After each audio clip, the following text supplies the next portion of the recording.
Hi everyone, this is User1. I've made a video a while ago explaining how to legally obtain a weapon on LSRP. Since then, a lot of people have contacted me asking me how to obtain a weapon illegally. While it's understandable that I would get this question, it does not have a simple answer. What's exciting about illegal activities is that they always break some sort of rules. Here I will not be breaking any server rules, however, and if you're thinking of doing so, I suggest you check for ban appeal section and see how many people have been banned for PF abuse. Disclaimer: I do not have any knowledge of how illegal weapons get into the market, aside from unfortunately PF abuse and less unfortunately robbery of PF licensed people. All I know is that official illegal factions are capable of importing and producing them. This brings you to one way you could get a weapon: join a gang. Usually this can lead to very significant roleplay opportunities, but it's a slippery slope that can also get you in a lot of trouble.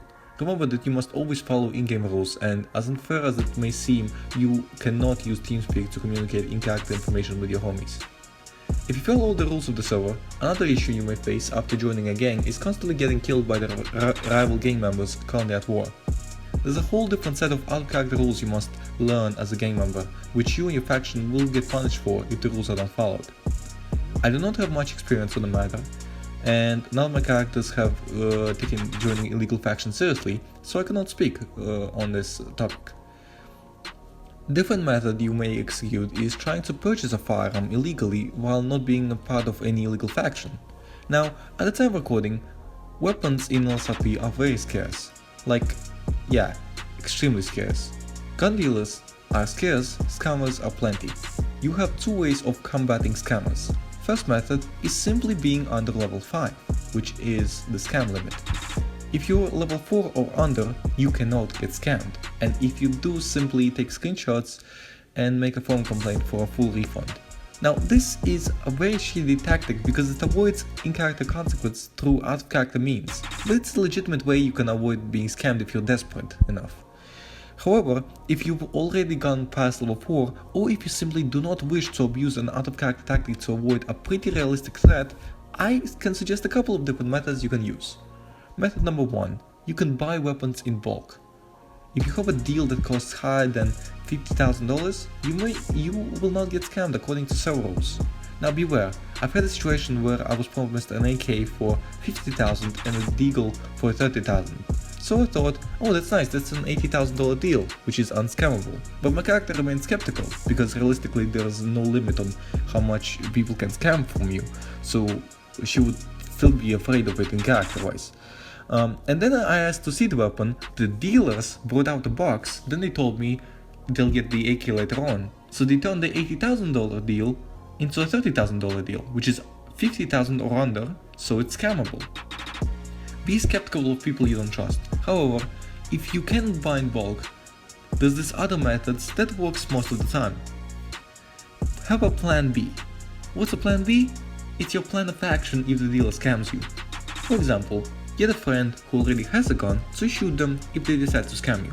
Remember, you can always steal your money back roleplay wise if you were scammed, and they must pay you back. If they don't, you can always report them. Get a recording software or something. If you don't get a recording software and you do deals without recording software, that's on you. The truth is, you will get scammed most of the time, and gun dealers face dangers as well, especially dangers of being robbed, or, police and such. There are very rare circumstances when someone would want to sell their weapon, and sometimes those circumstances are backed by great detail of roleplay.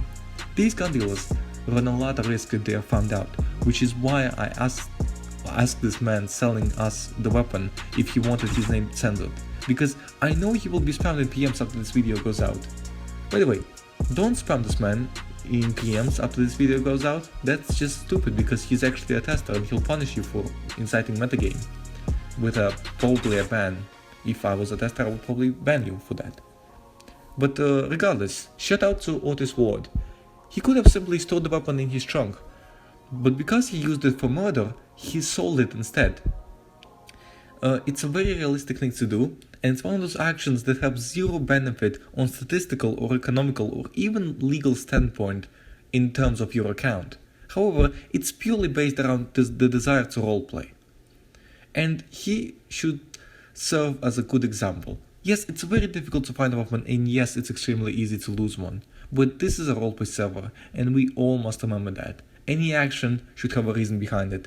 Amy's reason for buying so many weapons will become apparent very soon.